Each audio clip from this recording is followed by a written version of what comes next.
At this time, we'd like to open it up to the floor for questions for any of our speakers. We'll be passing microphones around. If you can just state your name and affiliation and your question, please. Anthony. I'd like to start with a question for Jan. You mentioned at the beginning, I think, that whole harbour area is a net zero, net zero energy, and you mentioned some of the devices that are used. Can you just elaborate on that a little bit? Are you saying that the whole of that harbour area generates all the energy that it needs on site, including the towers? Almost. Not the whole area, but almost.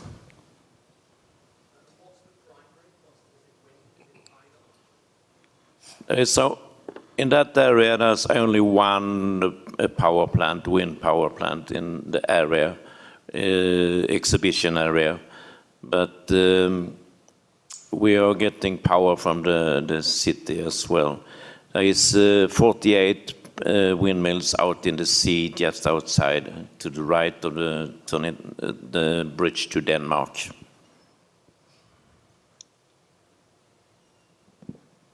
Hey, I have a question about Mr. Calatrava. You emphasize so much on the role played by the client. I want to ask, is there a situation that the client cannot completely accept your scheme or your proposal?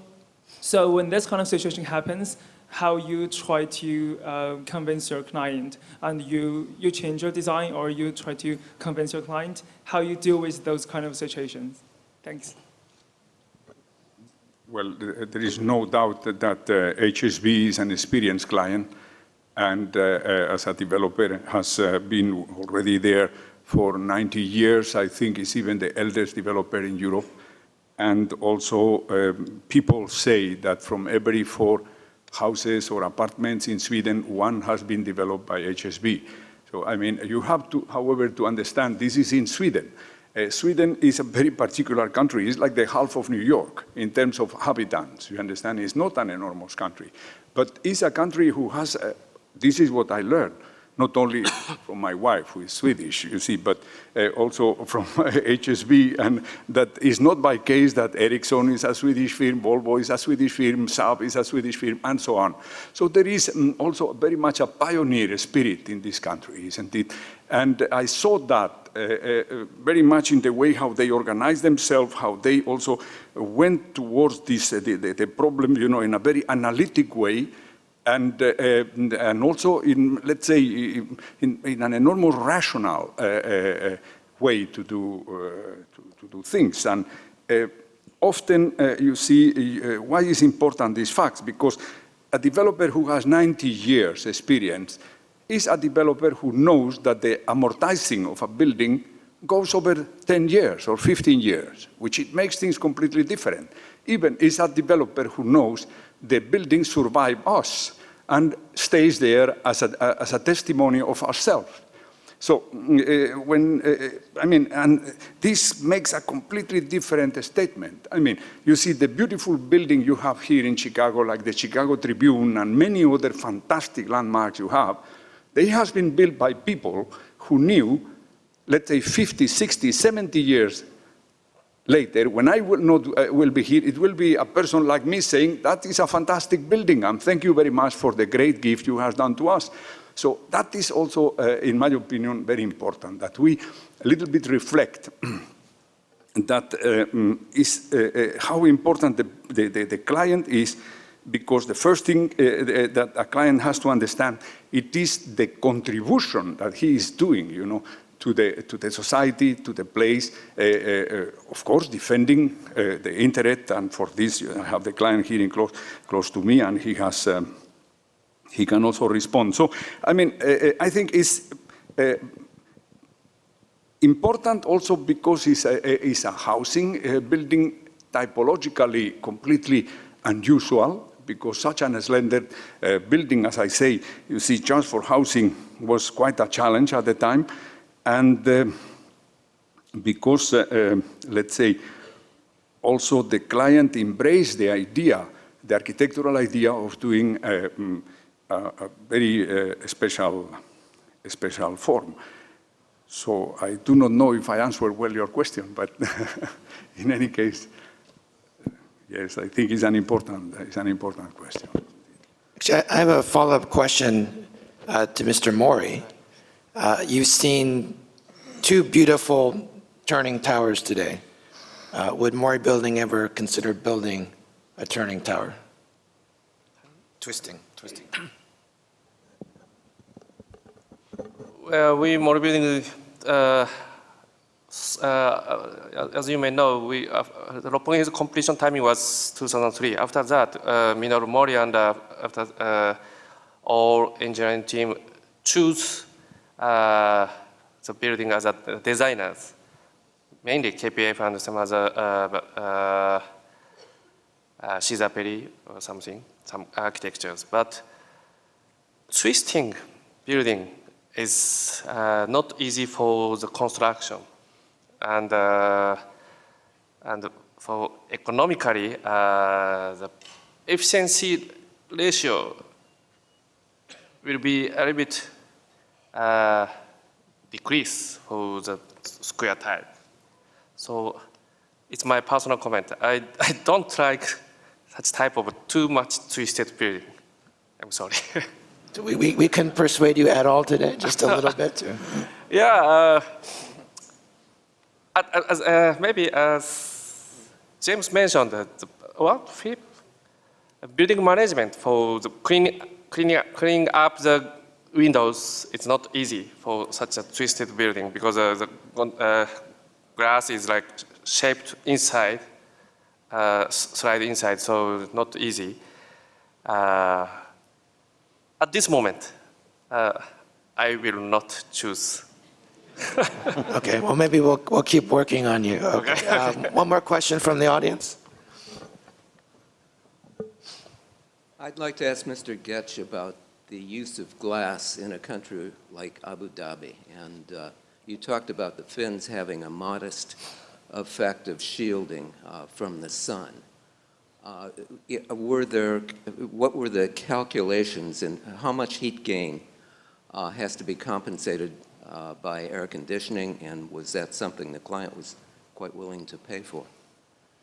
The glass coatings are now to the point where they're very effective, and the Finns were probably there more with the idea of trying to compensate for the imperfections of the glass to give a certain precision.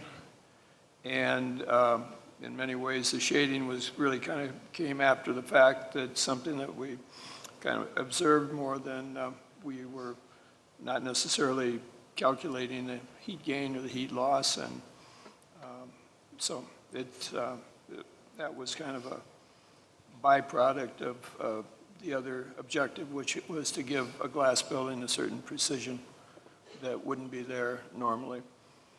And the glass is almost floor to ceiling, and as I mentioned, we did improve over the ASHRAE 90 by about 12% in terms of the energy consumption as it relates to the heat gain and heat loss through the exterior wall.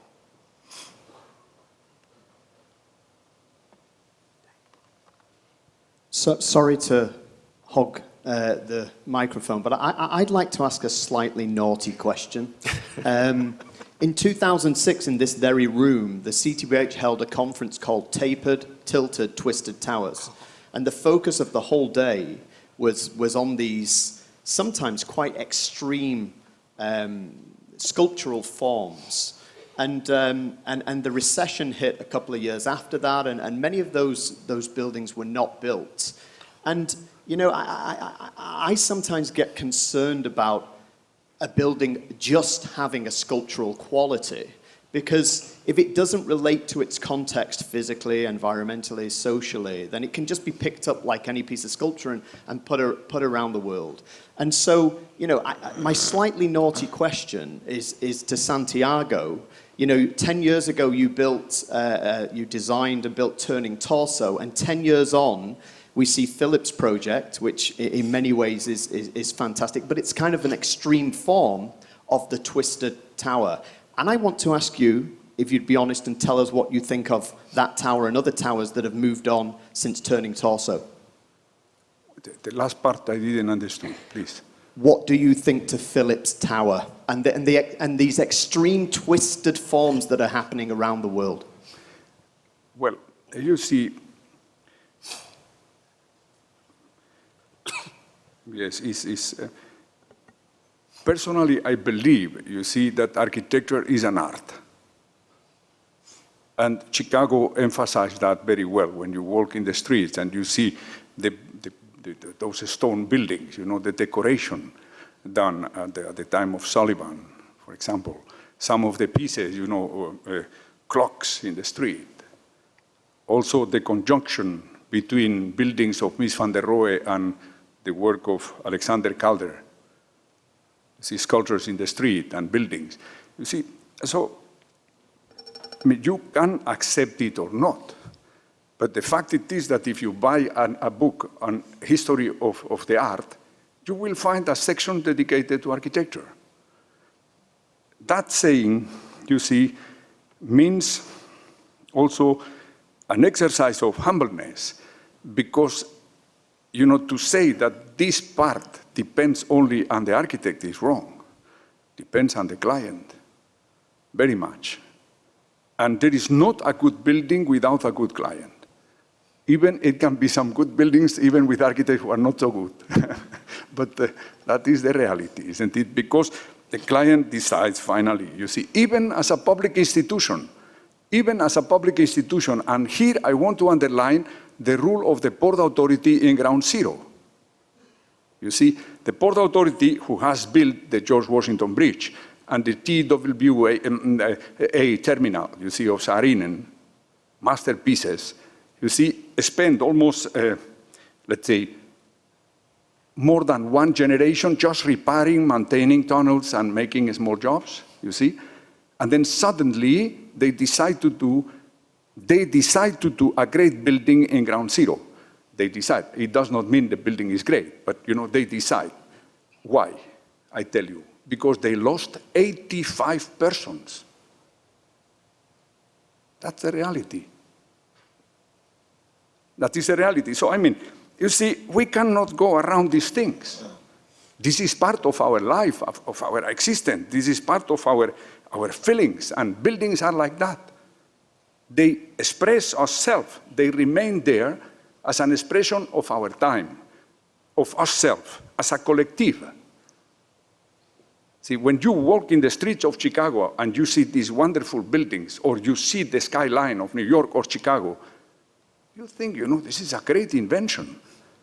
And in itself, a piece of art. Probably one of the biggest pieces of art never built. And I mean, we have to try a little bit to analyze the life like that. Without, I mean, I understand, you know, we have to finance things, and it is enormously important. And then they are index, and they are stock exchange, and they are people, you know, who lives in the finances, and everybody understands the importance of all of that. But you see, buildings, differently from many other activities, survive us and remains there as a testimony, as a witness of our time, of our intentions, and about ourselves, as when we go back, you know, to the cathedrals in Europe or things like that, or even, you know, even insignificant buildings, even small buildings, you know, speak about an epoch and a time. And in this matter, you see, now each one of us tries to do his job as good as he can and develop a language, you see, as good as in the most honest way, professionally speaking. You see, and in my case, I started saying like that. I started in an art school. I went into an architecture school. I thought, you know, the technique is enormously important for the architecture. So I went even in engineering school. And even I have done, you see, I devoted 3 years of my life just to pure analysis and mechanic anthropological thoughts. You see, I mean, just to tell you, because you see, architecture, which it is, as people say, they call it the summa artis, which it means two things: the superior of all the art, but also the addition of all the arts, because it nourishes itself from everything. So it can be green and trees who makes architecture. And it can be also painting, you know, who makes architecture. For example, the Sixtine Chapel, you know, in which the architecture is a support for painting. La Cappella degli Scrovegni, you see in Padua. Sculpture as a support, you know, the facade of Notre Dame, la Galerie de Roi, the portals. And so, I mean, architecture nourishes itself from all those things, nourishes from almost everything, and as I say, crucial is the fact that remains there as an expression of ourselves, isn't it?